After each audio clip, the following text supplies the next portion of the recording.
الله وبركاته. وعليكم السلام. الحمد لله الحمد لله رب العالمين، وصلى الله وسلم وبارك على أشرف الأنبياء والمرسلين سيد الأولين والآخرين، سيد الأنبياء والمرسلين، سيدنا ونبينا محمد وعلى آله وصحبه أجمعين. أما بعد، أعوذ بالله من الشيطان الرجيم. بسم الله الرحمن الرحيم.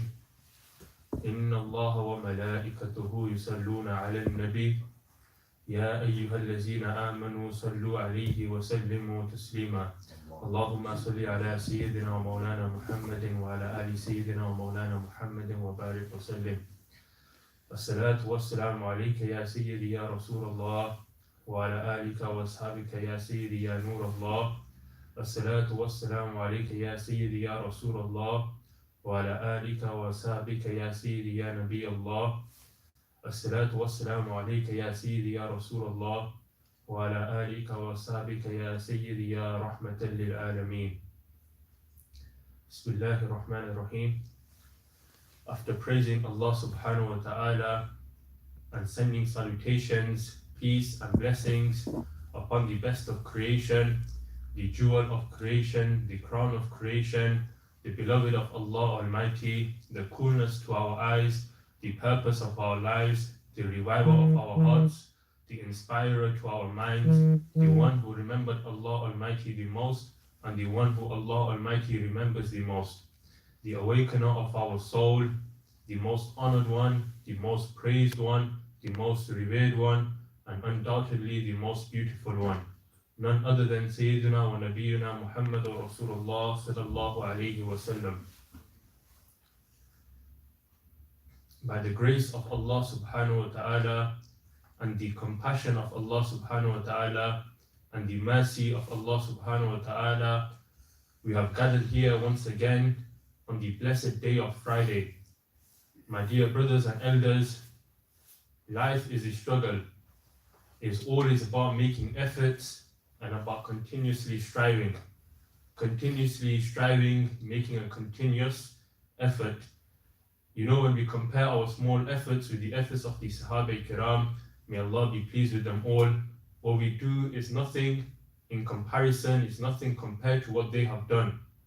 And we can never reach the limits of the scope of efforts that they exhibited or they made in their lives. We are never able to reach the level of the Sahaba Kiram. What they did for Islam, what they did for the religion is far greater than what we will ever manage to do in our entire lives. What they did in just one day for the religion of Islam, we cannot do it even if we had more than 1,000 years to live. This is the status of the companions of Rasulullah sallallahu alaihi wasallam. Our Prophet sallallahu alaihi wasallam has mentioned, these are not the exact words of the hadith, but the understanding which we receive from the hadith is that our Prophet ﷺ told us that if a person, an individual, was to give a gold in charity equivalent to the mountain of Uhud, and the Sahaba Kiram was to give a fistful of wheat, and not any type of wheat, the lowest quality of wheat in charity, the lowest quality of wheat, or the fistful of it, which is given by the Sahaba, is far greater than the mountain or the gold equivalent to the mountain of Uhud given by any other individual. This is the status of the Sahaba Kiram, and the status that we look up to, which we use as our role models, and which we are never able to understand and comprehend what they did for the religion of Islam and what they did for us as well. And today I would like to recount a story of one of the most famous companions of Rasulullah sallallahu alaihi wasallam, the most famous companion, and it's a beautiful story which has been mentioned time and time again.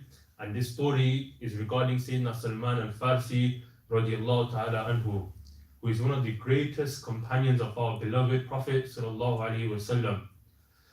Sayyidina Salman al-Farsi radiallahu ta'ala anhu, his story is beautiful. We learn about how he leaves the city of Persia in search for the truth, and he confronts all different difficulties on his ways, and all these different difficulties which he faces on his way for the search for the truth. He makes a way for him. He makes a way for him to reach the Prophet ﷺ in the city of Madinatul Munawwara, and to accept Islam at the hands of our Prophet ﷺ, and to become one of the greatest companions to have ever been in the presence of Rasulullah ﷺ. And he defeated every challenge in his way to the point that he is also enslaved. He becomes a slave, and eventually when he reaches Madinatul Munawwara, he eventually reaches the beloved Prophet ﷺ. This is a beautiful story which has been mentioned about Sayyidina Salman al-Farsi radiallahu ta'ala anhu. And this story of Sayyidina Salman al-Farsi radiallahu ta'ala anhu, it will be mentioned by himself to the companions who would be there in front of him. The young companion, and once it was mentioned in the presence of the young companion, Sayyidina Abdullah ibn Abbas radiallahu ta'ala anhu. So they were sitting in the shade of a tree in front of his house, and he was speaking to the cousin brother of the beloved Prophet sallallahu alaihi wasallam. So Sayyidina Abdullah ibn Abbas radiallahu ta'ala anhu, he is the cousin brother of Rasulullah sallallahu alaihi wasallam. So whilst they were sitting under the shade of the tree, he was telling him the story of how he left Persia, he became a slave, he went in the company of different monks, and how he eventually reached Madinatul Munawwara, what happened to him when he reached Madinatul Munawwara, and how he accepted Islam as well. So this is the beautiful story which he would tell time and time again to various companions of Rasulullah sallallahu alaihi wasallam. And this time he was mentioning it to the cousin of our Prophet sallallahu alaihi wasallam, Sayyidina Abdullah ibn Abbas radiallahu ta'ala anhu. So Sayyidina Salman al-Farsi told him, and he said that, "Oh Ibn Abbas, do you know how I accepted Islam? Let me relate to you the story of how I accepted Islam. This is the story which Sayyidina Rasulullah sallallahu alaihi wasallam asked me to relate in front of the Sahaba. This is the same story which Prophet sallallahu alaihi wasallam would bring Sayyidina Salman al-Farsi in front, and he would tell him to mention the story of how he accepted Islam." So he told Sayyidina Ibn Abbas radiallahu ta'ala anhu that, "Oh Ibn Abbas, that I was a Persian man, that I was a young boy, and I belonged to a place called Isfahan. Isfahan is in Iran. So I was a Persian, and I belonged to a father who was the senior most person of his tribe. And we were all fire worshippers. They worshipped fire at that time in Persia. So this is what they did at that time. They were fire worshippers, and he was born in a family whose father was the head as well of the tribe. So his father was a great fire worshipper, and so was his entire family. So this is the lifestyle which Sayyidina Salman al-Farsi radiallahu ta'ala who was born into. And not only that, he was the most beloved son of his father as well. And his father, he loved him so much that he did not allow him to leave the house. He locked him away in the house, and this is the love which he showed for Sayyidina Salman al-Farsi radiallahu ta'ala anhu. He didn't want Sayyidina Salman to disappear from the sight, from his own sight. So his father would lock him in the house, and he would keep him there, and he would not allow him to disappear from his sight.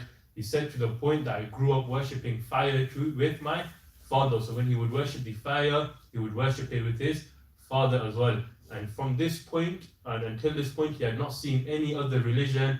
He had not heard of any other messages, because he was always inside the house, he's always inside his home. And to the point, his father himself, he lit a fire, and he made me the custodian of the fire. So he would take care of the fire, he would look after it. This was the job which was given to Sayyidina Salman al-Farsi by his father, because his father loved him that much. He always wanted him in his sight. So therefore he became responsible, and he would take care of the fire so that it doesn't extinguish, it doesn't go away. So he had to keep the fire going on to do their worship, to do their ibadah. So he's always occupied in the house taking care of the fire. So one day his father said to him that, "Son, I have some land. So I have some properties, I have some land, I have an estate. And if I die, I want you to be aware of the land which I possess, of the land which I have. So I would like to discharge you today, meaning I would like you to go away from taking care of the fire today and go and look at the properties, the estate, the land which I own, so that you know that when I die, you will be the one who will be looking after this. You will be the one who will taking care of my land." So this is the first time in his entire life his father released him. His father let him go. And as he was approaching the land, he passed by a church. And when he passed by a church, he heard the people inside worshipping God. So worshipping Allah Almighty. So Salman al-Farsi radiallahu ta'ala anhu, he says that I went inside the church, and there were people, and they were mentioning some words which were very appealing towards me. So I sat down, it was very attractive towards me, so I sat among them, and they were all Christians. They believed in one God and they worshipped one God. So when he was going towards the land to see what his father owned, so he knew that when his father died, this is the land I would take care of. He went past the church and he saw these people that they were chanting, that they were praying towards the one God, and they were worshipping only one God. So he became interested into learning what they were doing, and the words which they were mentioning, they attracted him. So he went inside and he sat amongst them, and he sat to such a time that he sat until sunset. So he left early in the morning and he had not returned back. So he was still sitting amongst them until sunset as well. And now his father, he had forgotten about what his father had told him to do as well, and now his father became really worried about why his son Salman al-Farsi, why his son, his most beloved son, had not reached home yet. So he sent out a search party to go and look for Salman al-Farsi radiallahu ta'ala anhu, that where has my son gone? And when they eventually found him in the church, he took him back home to his father. And when I reached home, and Salman al-Farsi radiallahu ta'ala anhu himself mentions it, that when I reached home, I told my father about how impressed I was about the faith of the Christians. That Salman al-Farsi says that my father started arguing with me that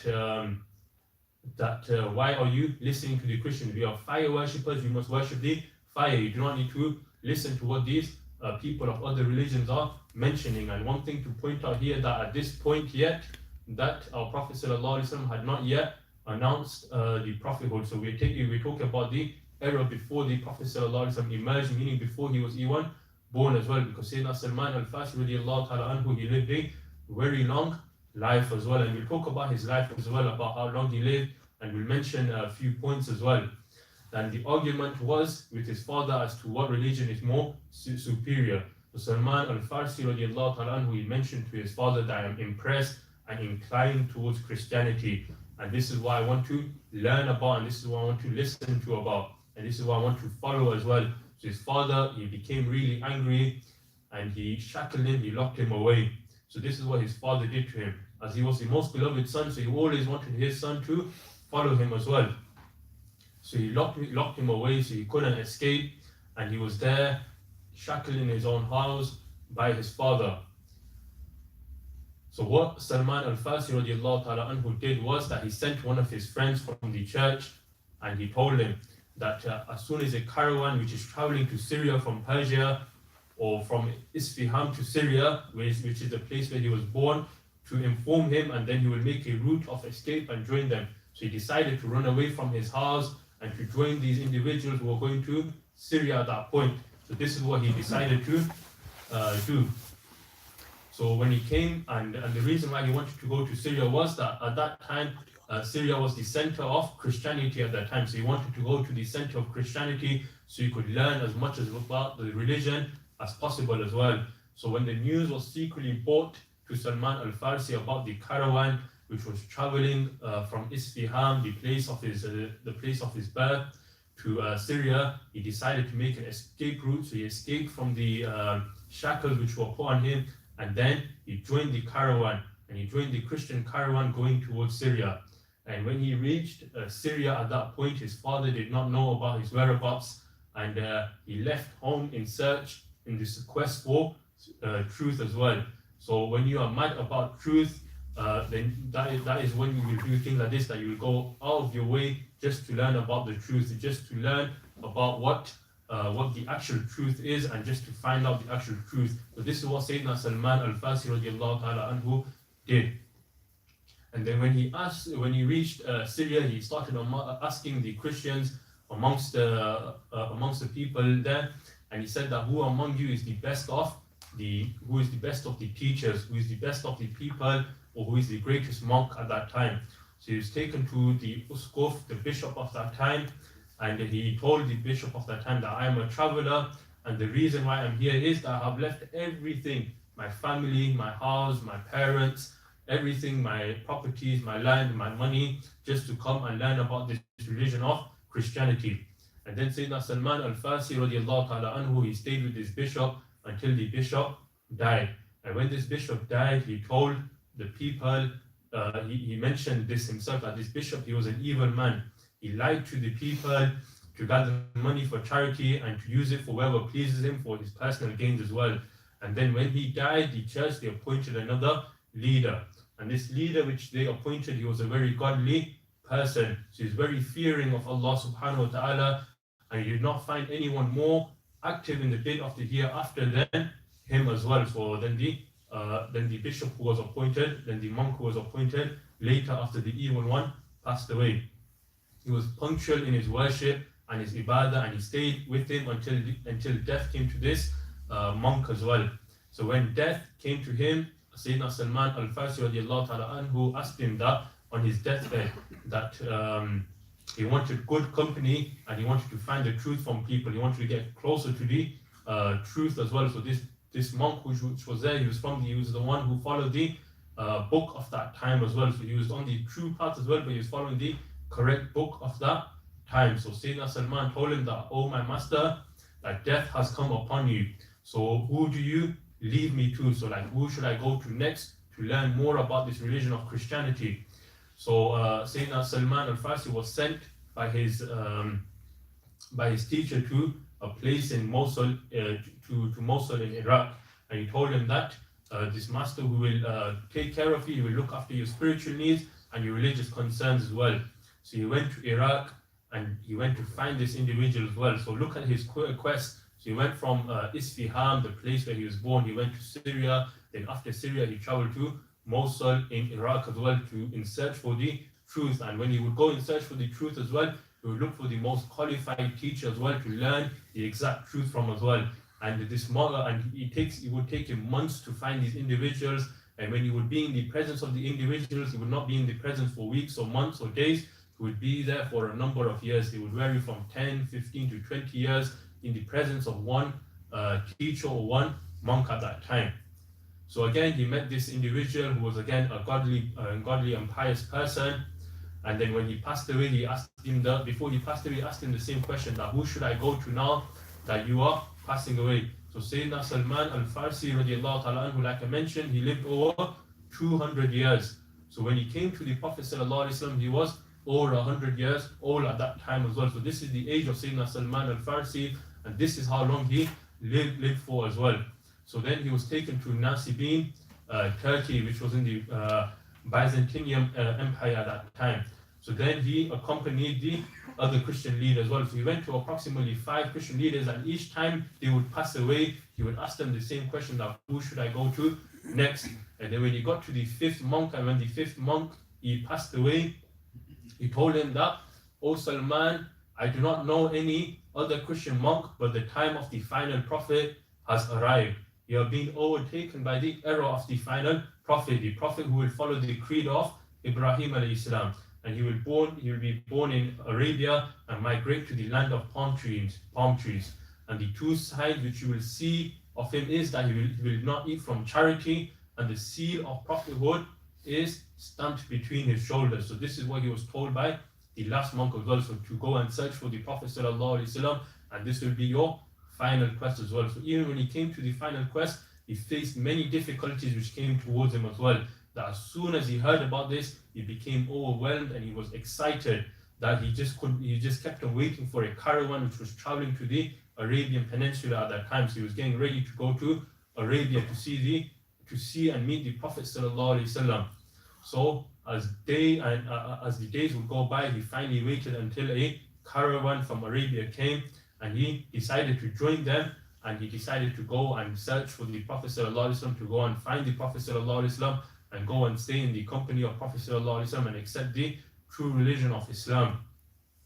So when he joined this caravan, they were approximately 7 miles away from Madinatul Munawwara. They were at this place called Wadi al-Qura, where he was cheated and he was sold as a slave.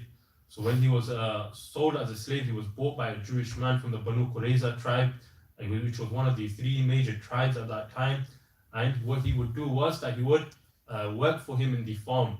So he would pick out the dates from the trees, and this is what he would do. So he would always climb the date trees and he would look for to see if anyone was coming. And then once when he did this, he saw the Prophet ﷺ was arriving. So he went to the top of the palm tree, and he became so excited that he started shaking, that the entire palm tree started trembling as well. This is how excited he got when he heard about the news that the Prophet ﷺ was entering the blessed city of Madinat al-Munawwara as well. So he seized, and so I seized the tremor until I began to shake, and the tree began to shake as well. So I came down and I asked the people there, and when he asked, he was treated badly by his owner at that time, and he was told that he needs to go back to work. So at night time, he secretly went to Kuba, where the Prophet ﷺ was, and then he went to meet the Prophet ﷺ, and he remembered what his last teacher had told him, that the Prophet ﷺ, there's two signs. Number one, that he does not eat from charity, or he does not take charity, and number two is that the seal of the prophethood is between the shoulders of Rasulullah ﷺ. So he went the first day, and he bought a number of dates for the Prophet ﷺ, and he told him that this is from charity. The Prophet ﷺ did not partake in this charity which was given by Sayyidina Salman al-Farsi radiallahu ta'ala anhu. Then he went again the next day and he said that this is a gift, this is a hadiyah. The Prophet ﷺ partook from that as well. And our Prophet ﷺ, he has the knowledge of the unseen as well. And he told Salman, now should I show you the second sign as well? So say our Prophet ﷺ himself showed the sign of the prophethood, the seal of the prophethood which was between his shoulders, to Sayyidina Salman al-Farsi radiallahu ta'ala anhu as well. Then Sayyidina Salman al-Farsi radiallahu ta'ala anhu told our Prophet ﷺ about how he was taken from Isfahan to Syria, then from Syria to Mosul, and then to Turkey, and then to two different places in Turkey as well. So this was the story of Sayyidina Salman al-Farsi radiallahu ta'ala anhu.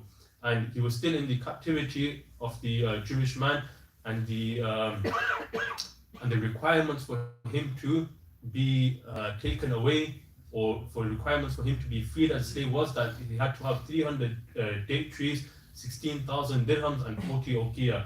This was what was given to Sayyidina Salman al-Farsi as a task for him to be freed as a slave. So he told the Prophet ﷺ, and the Prophet ﷺ himself went to Sayyidina Salman al-Farsi radiallahu ta'ala anhu, and he planted these dates himself as well, that whenever people go to Madinat al-Munawwara, they look for these dates of Salman al-Farsi radiallahu ta'ala anhu as well. So this is the famous story of Sayyidina Salman al-Farsi, and he teaches us an important lesson, that when we are in the search and the quest for truth, to find it, we will do anything go over and out of our way to make sure that we find the truth as well, and that wherever difficulties come to us as well, we will overcome them as well, as we are in the search for the truth as well. So may Almighty Allah forgive me for any wrong that has been said. May Almighty Allah grant us a place in Jannat al-Firdaus. May Almighty Allah grant us the ziyarah of Rasulullah sallallahu alayhi wa sallam. Wa qulu qawli hadha astaghfirullah li wa lakum wa akhiru da'wana and alhamdulillahi rabbil alameen.